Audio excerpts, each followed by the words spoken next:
कोल्हान के जंगल में नक्सलियों ने मंगलवार को आईईडी विस्फोट कर सीआरपीएफ का सामान ले जा रहे ट्रैक्टर उड़ा दिया।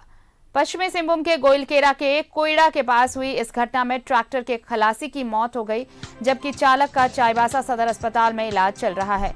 कोल्हान जंगल में सुरक्षा बलों को निशाना बनाने के लिए नक्सलियों द्वारा लगाई गई लैंडमाइंस में इस साल अब तक 11 लोगों की मौत हो चुकी है, जबकि 7 घायल हुए हैं। जनवरी से पूरे कोल्हान में जांच अभियान चल रहा है, जबकि टोटो और गोइलकेरा में मई से सर्च ऑपरेशन को तेज किया गया है।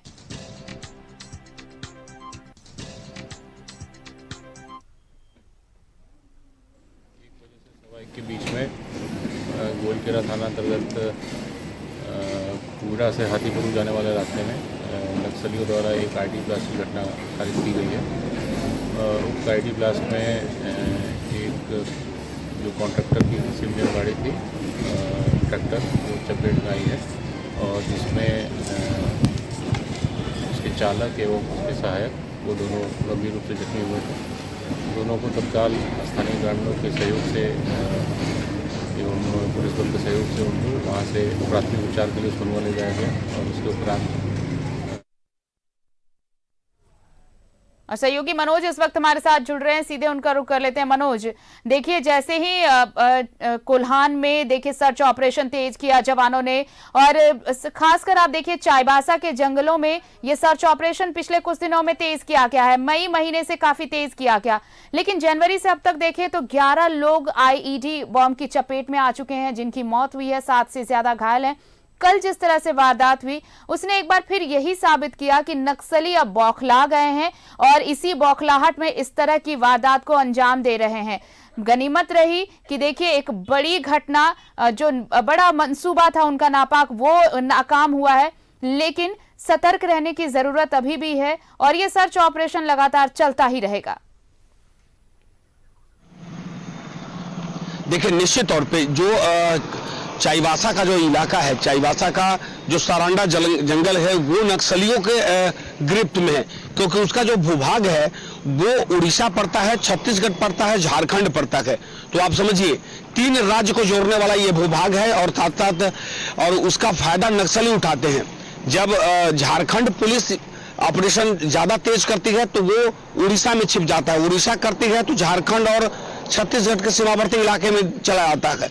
और ये जंगल इतना बड़ा है कि अगर तीनों राज्य अगर इसको चाहे और एक साथ अगर ऑपरेशन करे तो निश्चित तौर पे जो नक्सलवाद है इस इलाके से खत्म हो सकता है। जैसे पूर्वी सिंहभूम जिला में जो घोड़ाबांधा का इलाका था, जहां पन्ना पहाड़ था, वहां पर नक्सलवाद था, तो उस पर लगातार, क्योंकि हालांकि वो भी पश्चिम बंगाल और उड़ीसा का सीमा पड़ता था, लेकिन उस वक्त जो है कि सरकार और प्रशासन ने वो इतनी मुस्तैदी दिखाई कि वो सर्च अभियान ऐसा चलाया कि जमीन से लेकर आकाश तक तो नक्सलवाद यहाँ कुछ हद तक कम हुई गए। जो नक्सली थे उसको मुख्यधारा से जोड़ा गया, लेकिन चाईबासा में लगातार आईडी ब्लास्ट हो रहा है और वो भी कई जवान जो है वो शहीद हो गए, कई लोग काल के गाल में समा गए। अब तो नक्सली इतना बौखला गए हैं कि मुखबिर के नाम पर लोगों को सजा दे रहे हैं। जो आज से 15 साल पहले होता था कि नक्सली गांव में जाते थे और वहां से ये कहते थे कि ये पुलिस का मुखबिर है, ये सरकार का मुखबिर है, इसके खिलाफ हम सजा सुनाएंगे। तो ठीक उसी तरह का लोग एक बार फिर नक्सलवाद जो है वो चाईबासा के इन जंगलों में जो है और आसपास के इलाकों में नक्सली जो है कि अपना सक्रियता दिखा दिया है। ये तो प्रशासन के लिए बड़ी चुनौती है, पुलिस प्रशासन, राज्य सरकार हो या केंद्र सरकार, क्योंकि केंद्र सरकार जो है इस इलाके में एक बड़ा योजना चला रही है और उस बड़े योजना इसलिए चलाया जाता है नक्सल प्रभावित क्षेत्र में ताकि जो युवा है वो मुख्य धारा से जुड़े, वो नक्सलवाद की तरफ नहीं जाए। लेकिन उसके बावजूद भी जो इलाका है वो नक्सलियों के गिरफ्त में आता जा रहा है। अब आप समझिए पोराहाट जंगल वो नक्सलवाद पूरे नक्सलियों के गिरफ्त में गए। मनोहरपुर के बाद अगर आप जाएंगे तो इन इलाकों में चकरधरपुर जो शहर से सटा हुआ इलाका है वो इलाका है, कोइलकेरा वो ऐसा इलाका जहां पे पूरा नक्सलवाद पनपा हुआ है। शाम होते गाड़ियां अभी भी नहीं चलती हैं। जो बीच में जो है कुछ दिन पहले जो गाड़ियां चाईबासा से निकलती थी, पोराहाट जंगल को पार करते थे और मनोहरपुर को पहुंचती थी, तो अब लोग जो है एक बार फिर पुराने 15 साल पहले 18 साल पहले जो समय था वो अब धीरे धीरे बदलता जा रहा है।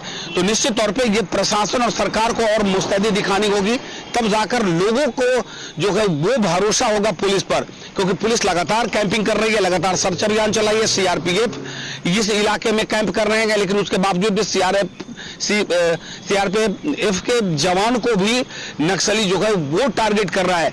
कल घटना हुई, ये एक बड़ा घटना था, क्योंकि सीआरपीएफ की गाड़ी को वहां से एक बटालियन फोर्स को निकलना था, चाईबासा आना था, जो एक डेली रूटीन होता है चेकिंग के लिए। लेकिन उससे पहले आईडी ब्लास्ट हुआ, और लेकिन जो ट्रैक्टर था, जो सीआरपीएफ का जो राशन लेके जा रहा था, वो उसके चपेट में आ गया। ड्राइवर और को पायलट जो है वो उसके चपेट में आ गए।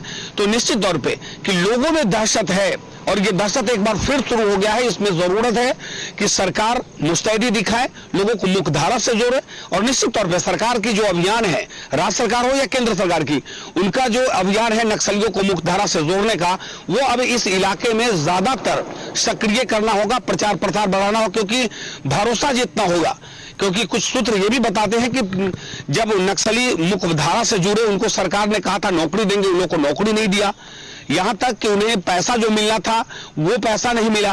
तो हो सकता है जिसके कारण युवा जो है फिर भटकने लगे हैं। लेकिन सरकार को इस योजना को सख्ती से लागू करना पड़ेगा। आखिर कौन है बिचौलिया? मनोज, सरकार की सरेंडर पॉलिसी जो है, ऑपरेशन नई दिशा, वो भी बहुत कारगर साबित होती नजर आ रही है। कई बड़े जो नक्सली थे, इनामी नक्सली थे, उसने सरेंडर किया है। इसके साथ ही साथ ये भी साफ संदेश दिया गया है कि अगर आप सरेंडर नहीं कर रहे तो फिर आप जवाबी कार्रवाई के लिए भी तैयार रहें।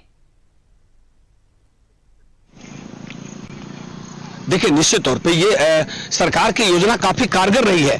बड़े बड़े नक्सली, जो नक्सलवाद पूरे झारखंड को अपने कब्जे में ले रखा था, वो खत्म हुआ।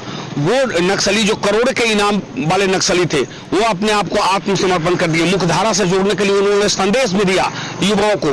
लेकिन कुछ ऐसे नक्सली जो छत्तीसगढ़ और साथ साथ जो उड़ीसा क्षेत्र से ये लोग जो आते हैं, ये कहीं ना कहीं युवाओं को भटका रहे हैं, और उसका ये नतीजा है कि अब जो है कि एक बार फिर अब सरकार को जिस पॉलिसी चल रही है, इस पर और प्रचार प्रसार करना पड़ेगा, गांव-गांव जाकर युवाओं। सरकार, प्रशासन और पुलिस के जो जवान है वो भी ये लगातार लगे हुए हैं, और इस तरह की जो कार्रवाई नक्सलियों की तरफ से हो रही है, ये बता रही है कि वो अपने अस्तित्व को बचाने के लिए आखिरी लड़ाई लड़ रहे हैं। लेकिन जवानों का हौसला कम नहीं होने वाला, और लगातार वो सर्च ऑपरेशन में डटे हुए हैं। नक्सलियों का सफाया ही एकमात्र मकसद है। बहुत बहुत धन्यवाद आपका हमारे साथ जुड़ने के लिए मनोज।